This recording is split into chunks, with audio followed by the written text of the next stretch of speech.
with NBC 25 Sports. When the NHL announced that they would not be allowing their players to participate in the Winter Olympics, it left a lot of avid hockey fans upset. However, it also gave a Mid-Michigan native the chance of a lifetime, the chance to represent his country at the most unlikely time in his career, but also at a time when it really means the most. For Jim Slater, it was always hockey. Rollerblade hockey, that was right down there in the cul-de-sac. And it was right here at his childhood home in Lapeer. And the rule was if you cried, you couldn't play. So Jim, bound and determined, one time he came home and he sat down there and he was just, he says, I can't cry.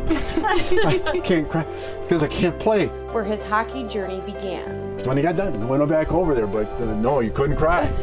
You did not cry. That journey brought him to Michigan State. It's the MVP. And eventually do 10 years in the NHL. While his parents are in Lapeer, he is not. To interview Jim, I had to FaceTime with him from our studios right here in Flint, all the way to Fribourg, Switzerland, where he plays professionally in the Swiss National League. I can only, be home certain amounts of time, and my wife and my little girl, they stay back in Michigan. It was then, at the age of 35, after a pro career that started back in 2005, that journey finally met its peak. We knew it was a good possibility, but you just never know till they make that call. I got the phone call from USA on December 26th in the morning. And he had his daughter Wynn break the news.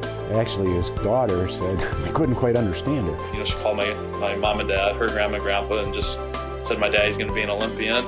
We were like, what?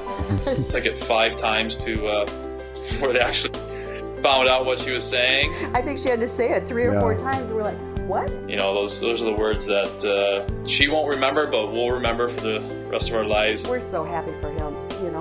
We have to go get our little American flags to take in the stands with us, but I think it'll really hit us probably when we actually get there. And just like that, the journey that started in this cul-de-sac brings the Slater family to the 2018 Winter Olympics. When you get to my age, you don't really, feel like you have a chance at the Olympic team, and to be 35 and being able to represent your country in the Olympic Games is something that's just incredible. It's a journey that couldn't have been done without the support of his family. And to be able to share with my family, the people that were true and got me to where I needed to be. The payoff was every week.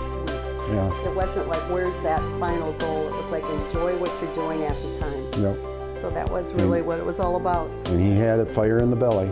A fire that takes him from Lapeer, Michigan to Pyeongchang, South Korea. Just to make the Olympics is great, but to bring home a gold medal or any medal would be the icing on the cake. It may be another stop on the journey, another rink, another team, but to the Slater family, it means so much more. It's just one of those things in your life that you'll always have, you always remember, and something that's very special to me. There are 2 things when you're growing up as a kid. You want to win the Stanley Cup or you want to be in the Olympics. 1 out of 2 is not bad. And we do wish the best to Jim and the Slater family as USA Hockey goes for gold. You can catch all the Olympic action as NBC 25 is your home for the Winter Olympics. That